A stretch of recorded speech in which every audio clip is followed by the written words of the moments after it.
Eu quero deixar minha gratidão a Deus mais uma vez, externando essa gratidão ao pastor desta igreja, pastor Felipe. Obrigado pela confiança.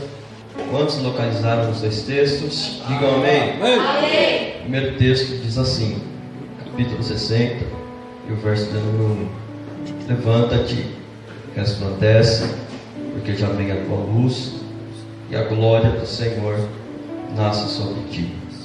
Segundo texto: o Espírito do Senhor Jeová está sobre mim, porque o Senhor me ungiu para pregar as boas novas aos mansos, e enviou-me a restaurar os contritos de coração e proclamar liberdade aos cativos e a abertura de prisão aos presos. E você pode se assentar, por gentileza. Aqui nós estamos diante de dois textos muito conhecidos de toda a igreja, onde ambos textos estão inseridos no mesmo livro, o livro do profeta Isaías. E o porquê não, essa noite, falar acerca do mesmo. O profeta Isaías, cujo seu nome é um nome de origem hebraica, que traz o significado de Yeshu, o Ahu, que traduzindo para o português, significa que o Senhor, Ele é a única fonte de salvação. Isaías, ele é filho de Amós, e além de ser filho de Amós, ele é profeta, cujo junto dos sacerdotes tinham a incumbência, tinham o propósito de serem representantes de Deus na terra. Melhor explicando isso daqui, o fato de Deus ele levantar profetas na terra era o fato de Deus estar criando um método para se comunicar com o seu povo, para se relacionar com o seu povo. É fato que, se você analisar a história do homem desde o princípio, Deus ele vai criar Adão, a sua imagem e semelhança, e é fato que Deus ele tinha alguns propósitos perante o homem. Um destes é de se comunicar, um destes é de se relacionar com o homem. Porém, você conhece a história, Satanás astuto, na primeira oportunidade, puxa a cadeira da desobediência, Eva se aceita, Adão participa, e eles pecam perante o Senhor. É por isso que o apóstolo Paulo ele vai dizer na carta aos Romanos, no capítulo número 3 e o verso de número 23, que todos pecaram e destituídos estão da glória de Deus. Quando o apóstolo Paulo ele ressalva a expressão da palavra destituídos, a palavra destituídos tem a expressão de separado, ou seja, a partir de que Adão ele pecou perante o Senhor, a partir de que Adão ele desobedeceu ao Senhor, Adão foi separado do Senhor pelo fato do pecado. Então é por isso que Deus, no Velho Testamento, ele vai levantar juízes, vai levantar sacerdotes e vai levantar profetas para se comunicar com o seu povo. Aleluia. Isaías ele é profeta, e além dele ser representante de Deus, ele também tem a incumbência de apresentar ao povo os mandamentos divinos e alertar o povo acerca das promessas que o povo recebeu do Senhor. Se você observar a história do profeta Isaías, você irá compreender que o profeta Isaías ele foi um profeta que profetizou durante a era de diversos governantes, como Uzias, Jotão, Acais e Ezequias. E segundo a história, o livro ao qual refere-se o nome do profeta Isaías, há uma divisão. A divisão ela tange do capítulo de número 1 ao capítulo de número 39, a qual a história diz que a mensagem do profeta Isaías é uma mensagem confrontativa, é uma mensagem exortativa, é uma mensagem de tentar trazer o juízo para o seu povo. Porém, a segunda parte dessa divisão, ela tange do capítulo de número 40 até o capítulo de número 66. Bom, a história diz que a mensagem do profeta Isaías já não é mais uma mensagem de confronto. A mensagem do profeta Isaías já não é mais uma mensagem exortativa, mas a mensagem do profeta Isaías é uma mensagem de consolo. A mensagem do profeta Isaías é uma mensagem de esperança, e esperança essa que era a vinda do Messias que havia de vir para dar livramento para todo Israel. Porém, se você analisar o contexto da era do profeta Isaías, você irá compreender que a época do Isaías não era uma época tão fácil. Isso por dois motivos. Primeiro motivo, pelo fato do povo ser vulnerável à voz de Deus, pelo fato do povo não dar crédito ao que Deus queria falar com o seu povo através da vida dos profetas. E o segundo motivo é o simples fato de, na mesma época, da mesma era, se levantar um reinado por nome de Assírio, um exército por nome de Assírio, a qual era liderado por Senaqueribe. Segundo a história, este reinado era um reinado muito afrontador, tanto que foi um reinado que invadiu todas as cidades fortes de Judá e a tomou. Penso eu que o fato dos dias do profeta Isaías não serem fáceis era pelo simples motivo do povo não dar crédito e ser vulnerável. E apesar do povo não dar crédito e ser vulnerável, na mesma época se levantar os assírios. Talvez, pensamento meu, o pensamento do povo fosse: a gente é vulnerável, a gente não dá crédito à voz de Deus, então certamente, se o povo assírio tentar tomar a nossa terra, Deus não dará livramento para nós. Mas eu acho isso interessante, porque Deus ele não age conforme a lógica humana. Cauê, por que Deus ele não age conforme a lógica humana? Porque mesmo o povo sendo infiel perante Deus, Deus permanecia fiel perante o povo. Porque mesmo o povo falhando perante Deus, Deus não falhava perante o povo. É fato que, se você observar, nós somos salvos por intermédio da graça, por intermédio do sangue vertido na cruz do Calvário de nosso Senhor Jesus Cristo. Aleluia. É por isso que o apóstolo Pedro ele vai dizer na sua primeira carta, no capítulo de número 3, o verso de número 18: porque Cristo padeceu por nós uma vez, o justo pelo injusto.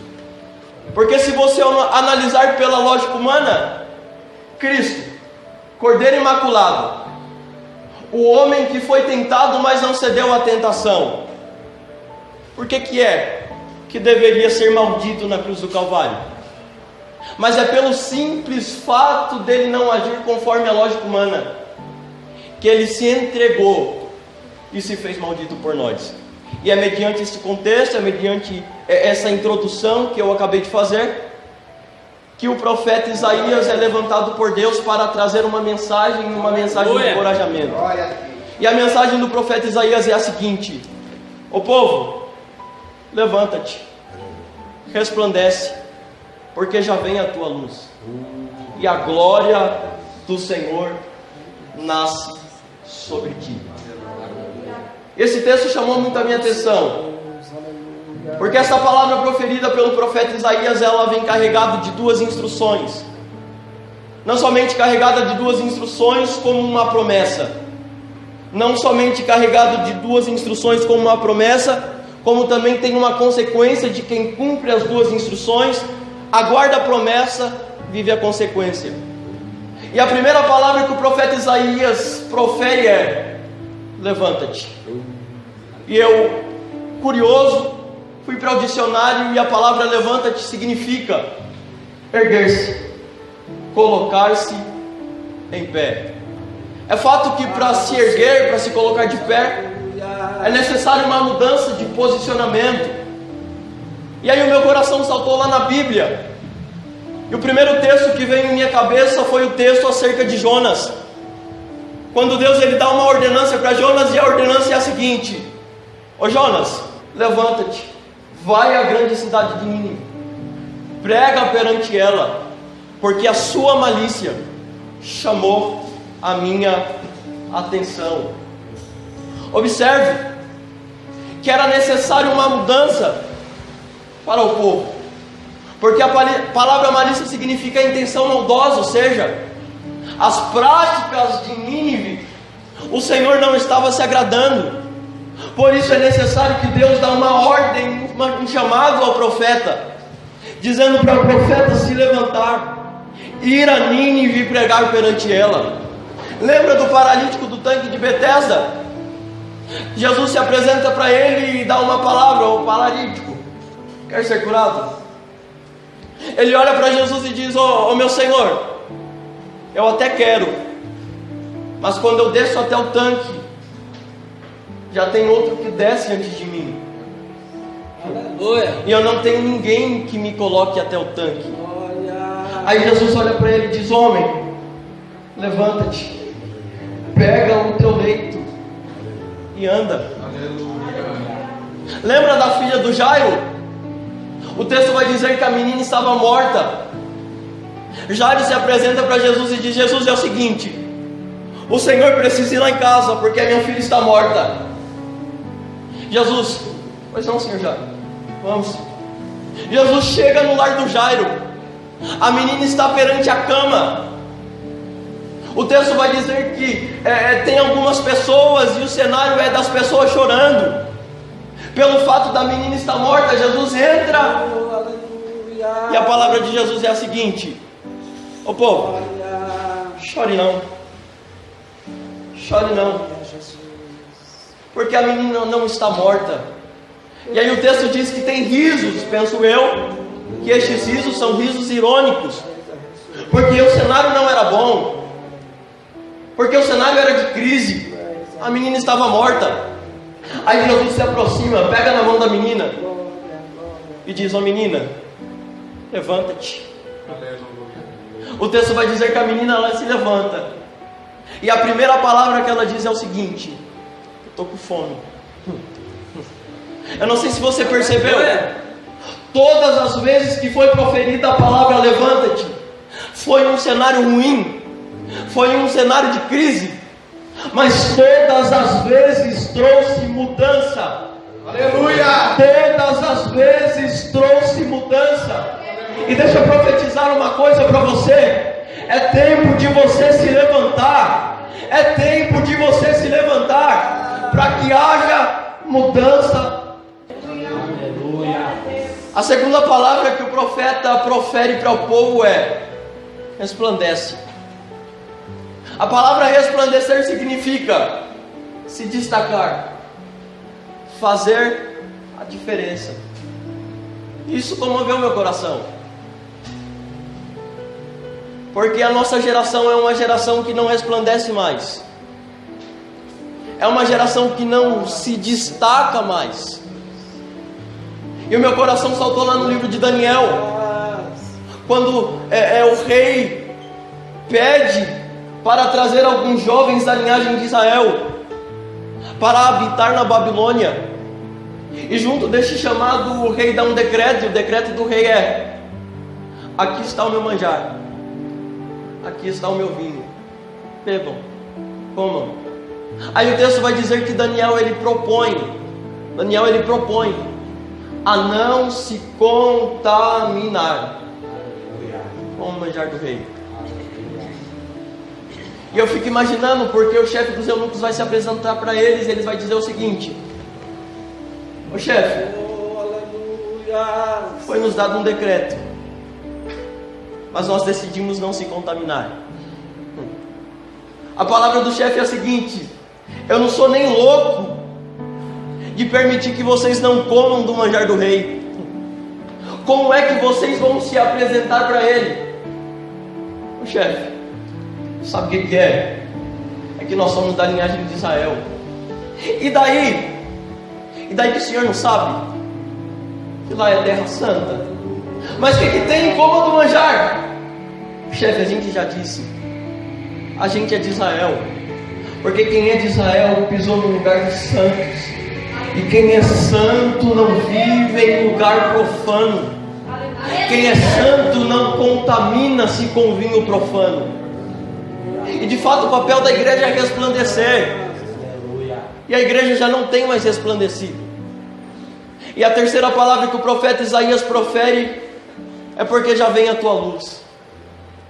Porque já vem a tua luz é uma promessa acerca de Cristo. Tanto é que no Evangelho segundo escreveu João, no capítulo de número 8 e o verso número 12, Jesus ele vai ter a palavra e ele vai dizer: eu sou a luz do mundo. Quem me segue não andará em trevas, mas terá a luz da vida. No capítulo de número 1 e o verso número 5 ele diz que a luz resplandece sobre as trevas, e as trevas não prevalecerão sobre a luz. Aleluia. Só que isso é uma contradição, Porque luz simboliza santidade, clareza espiritual, trevas, pecado, cegueira espiritual. Só que olhe para cá, o apóstolo João na sua primeira carta vai dizer que se dissermos que não temos pecado, mentimos, e a verdade já não está em nós. Só que no mesmo capítulo, em um verso seguinte, ele vai dizer que se nós confessarmos os nossos pecados, Ele é fiel e justo para nos purificar de toda injustiça. O apóstolo diz que Ele é fiel e justo para nos purificar de toda injustiça. Isso chamou a minha atenção, porque quando falamos de injustiça, falamos de transgressão de lei. Transgredir a lei é fazer o que não é permitido. Aí o meu coração saltou lá no livro de Esdras, quando Deus ele tem um propósito para o povo. O propósito de Deus para o povo é tirar o povo da Babilônia e trazer de volta para Jerusalém. Só que junto Deus ele dá um decreto para o povo, ele dá uma lei para o povo. A lei é a seguinte: proibido se relacionar com mulheres estranhas, proibido se relacionar com mulheres etéias. Mas eu creio que era só o Esdras se ausentar do povo. Lá estava o povo: vem mulheres estranhas, vem mulheres etéias, vamos se relacionar. O povo estava transgredindo a lei, o povo estava fazendo o que não era permitido. Aleluia. Mas no capítulo de número 10, o texto vai dizer que Secanias, filho de Jeiel, se apresenta para Esdras. E a palavra de Secanias é: